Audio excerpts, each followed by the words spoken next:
하나님에 대해서, 말씀에 대해서, 또 교회 가운데 형제 자매에 대해서 가장 필요한 태도 중에 하나가, 온전한 신앙생활을 하기 위해서는 온유한 태도가 필요하거든요. 그런데 온유라는 게 무엇일까? 국어사전에 찾아보면 마음씨가 따뜻하고 부드러운 것을 말합니다. 그런데 성경에서 말하는 온유는 이런 것 차원이 좀 달라요. 이런 것 차원이 아닙니다. 성령으로, 하나님 말씀으로 내 마음이 온전히 길들여진 상태를 온유라고 한 것이거든요. 헬라어로 프라우테스라고 말하고 있는데, 이 프라우테스는 제가 추워서 이동하면서 설교하겠습니다. 너무 추워요. 자, 이제 졸지 말라고. 자, 프라우테우스는 이런 뜻입니다. 야생마가 있는데 로마 시대 때는 야생마를 식용으로 썼답니다. 그래서 타지는 않았어요. 그런데 어느 날 야생마를 데려다가 길들여 보니까 길들여지는 겁니다. 그런데 야생마가 힘은 되게 좋거든요. 그런데 훈련시켜서 주인의 말을 아주 잘 들어진 상태, 이게 뭔지 아세요?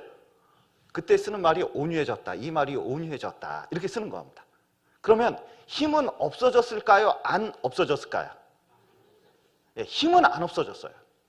그러니까 우리말로는 외유, 내강과 비슷합니다. 안에는 아주 강한, 그리고 하나님께 올곧은 마음이 있지만 겉은 온유해진 거예요.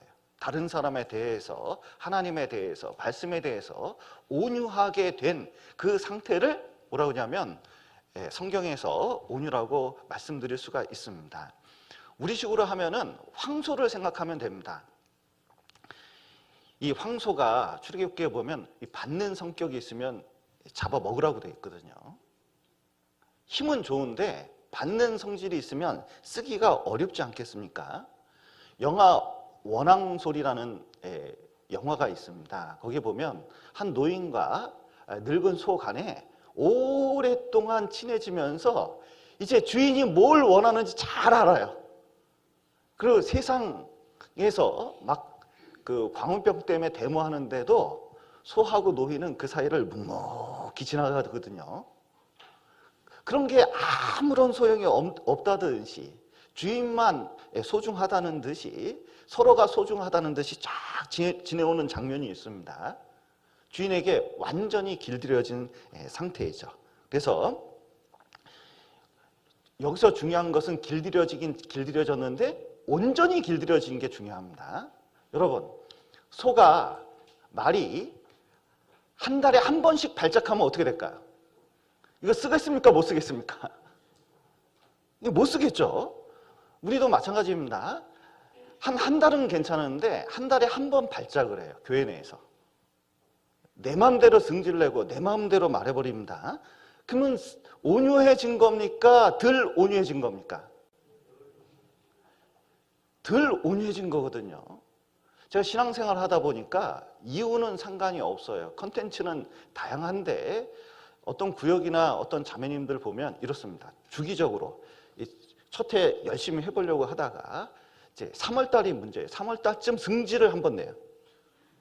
쭉 가라앉다가 이제 쭉 가서 수양회 끝나고 이제 좀 괜찮은가 싶더니 한 9월, 10월달 또 한 번 이렇게 이제 서로 전화통 붙잡고 막 말싸움하는 거예요. 그러면 본인뿐만 아니라 여러 사람이 힘들어지는 거거든요.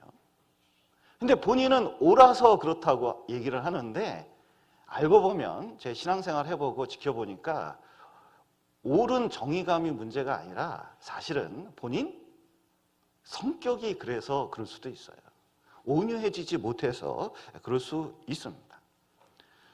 모세가 애굽의 학술을 다 배워서 그 말과 행사가 능했다고 되어 있습니다. 진짜 이 모세는 능했던 사람입니다.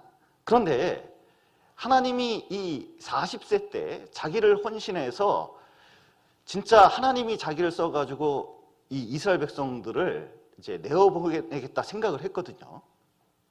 그리고 자기도 그럴 마음이 있었어요. 그런데 하나님이 그런 마음을 가진, 그리고 자기를 헌신하겠다고 했던 그 모세를 당장 쓰지 않았습니다. 왜 그런지 아셔요?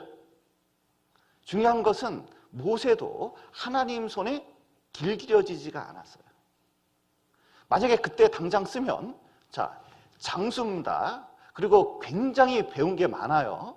그런데 하나님이 구름과 불기둥으로 어디로 인도하면 홍해바다 쪽으로 인도하거든요. 전술적으로는 굉장히 나쁜 곳으로 인도하고 있습니다.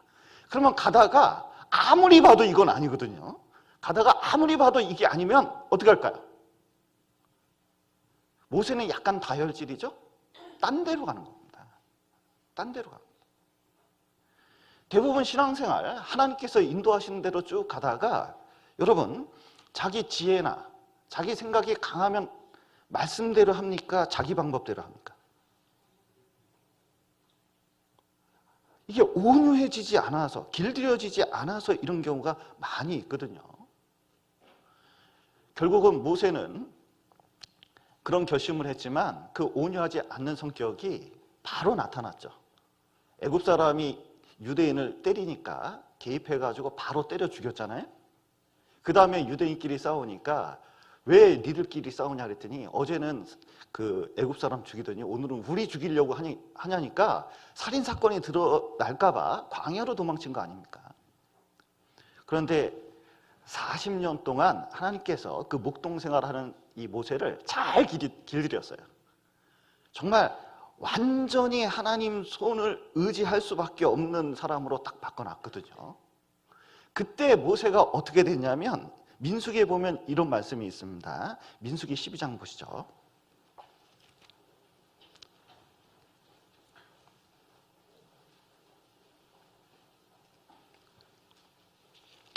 민수기 12장 3절입니다.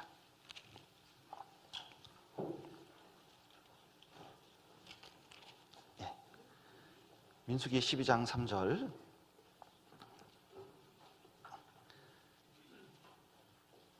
같이 읽어보겠습니다. 이 사람 모세는 온유함이 지면의 모든 사람보다 승하더라. 굉장히 강력한 성격을 가질 것 같은 모세가 그 당시에 가장 온유한 사람이었습니다. 결국은 왕실의 훈련으로 만들어진 게 아니라 하나님의 손에, 또 우리식으로 하면 교회 가운데서 또 신앙생활 하면서 점점 하나님께 길들여진 상태, 이것이 온유입니다. 그러니까 이것은 세상 성품이 아니에요. 성령에 의해서, 말씀에 의해서, 또 교회를 통해서 이게 다듬어진 그 성품을 온유라고 말하기 때문에 그러한 겁니다. 그래서 하나님께 온전히 맡기는 그 특징을 가지고 있습니다. 그래서 온유한 사람의 특징은 이렇습니다. 세상에 관심이 없습니다. 내가 직장 생활에서 어떤 높은 지위까지 올라가고 세상에서 뭘 하고 이런 데 관심 있는 것보다 가장 중요한 것을 뭐라고 생각하냐면 내 마음이 하나님 앞에서 길들여져 있느냐, 길들여지지 않느냐, 감정을 통제하고 있느냐, 통제하고 있지 않느냐, 이게 굉장히 중요한 문제로 대두됩니다. 왜냐하면 세상보다 그게 훨씬 중요하다고 생각하기 때문에 그렇습니다.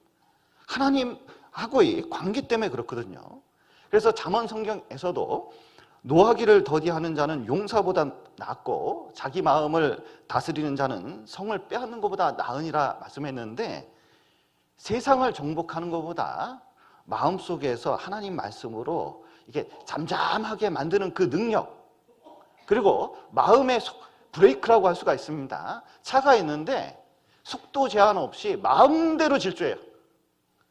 그러면 이 자동차 쓰겄습니까? 안 쓰겄습니까? 못 쓰죠. 너무 위험하죠. 내 마음을 마음대로 밟아버립니다. 마음대로 속도 내고 마음대로 말해버리고 마음대로 감정을 드러내요. 쓸 수가 없어요. 그런데 어떤 사람은 어떤 극한 상황에서도 이걸 조절합니다. 우리는 온도계 같은 사람이 아니라 온도 조절기 같은 사람이 돼야 되거든요. 상황이 그러니까 난 이런 감정이 나올 수밖에 없어, 이런 것이 아니라 그것을 하나님 말씀으로 또 하나님의 능력으로 성령으로 조절하는 것이 굉장히 중요합니다. 사실은 분노가 나면 하나님 말씀이 안 들립니다. 모세도 화가 날 때가 있었거든요. 그런데 그때 하나님 말씀대로 하지 않아서 가나안 땅에 들어가지 못했습니다. 어떤 사람이 분노가 나면 하나님 말씀이 잘 들리지 않으니까 마음을 하나님 말씀대로 조절할 수가 없어요. 사울이 그랬습니다. 사울은 굉장히 완악한 사람 중에 하나였습니다. 아무리 하나님